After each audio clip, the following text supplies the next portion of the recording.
Hi, welcome to another episode of Hot Takes. Scotland has got a curious little law with regards to smoke and carbon monoxide detectors, and that is that landlords must fit them. And indeed, that sounds quite wise, quite right. Completely agree. Don't have a problem with that. Absolutely. Fire, and if you've got gas central heating, CO detectors, 100%. We all agree? Good idea? Excellent. Landlords also have the right to check with tenants that a private landlord has put them in and that they work. And you know what? I don't actually have a problem with that either. It's going to save lives. Super idea. Brilliant. Genius. It's funny then that over 5,500 council homes in Scotland don't have fire alarms or carbon monoxide filters or alarms fitted. Why not? Oh, because these rules only came in 2022. And at the time and prior to that, while they applied to private rental homes, they did not apply to council homes. And then the rule was brought out that all rental properties, regardless, must have these detectors. But these detectors are expensive. Now they're not inexpensive. They're not inexpensive. They're not terribly expensive, and they're not cheap. But you're looking about £10 to £15. For a one downstairs fire detector and a CO carbon monoxide detector that you put somewhere near the boiler, right? So let's say £20. Now £20, and there's 5,500 homes, right? Well, it's £100,000, isn't it? For the sake of you'd bulk buy, it would be £100,000 across the whole of Scotland. Not a lot of money.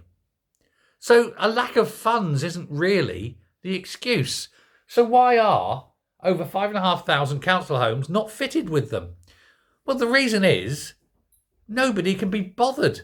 Basically, that's the problem. They all have to have these what's called interlinked smoke alarms. That means if one alarm goes off, they all go off, but that's fine. They Bluetooth to each other through the thing.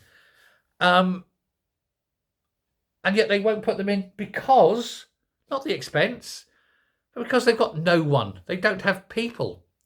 For you see, it isn't the £100,000 in buying them.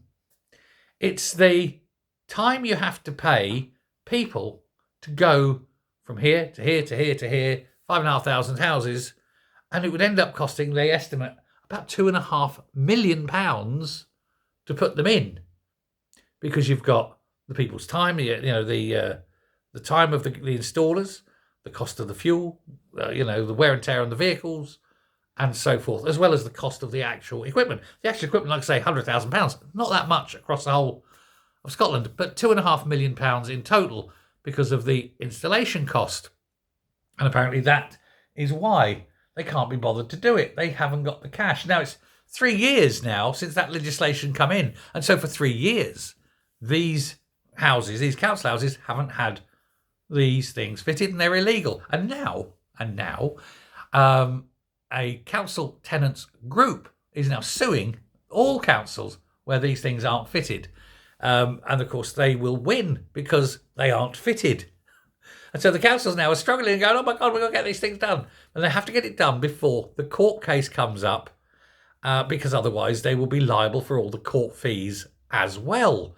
And of course, this is going to add up because there's going to be lots of them, because there's going to be a court case in each and every council area.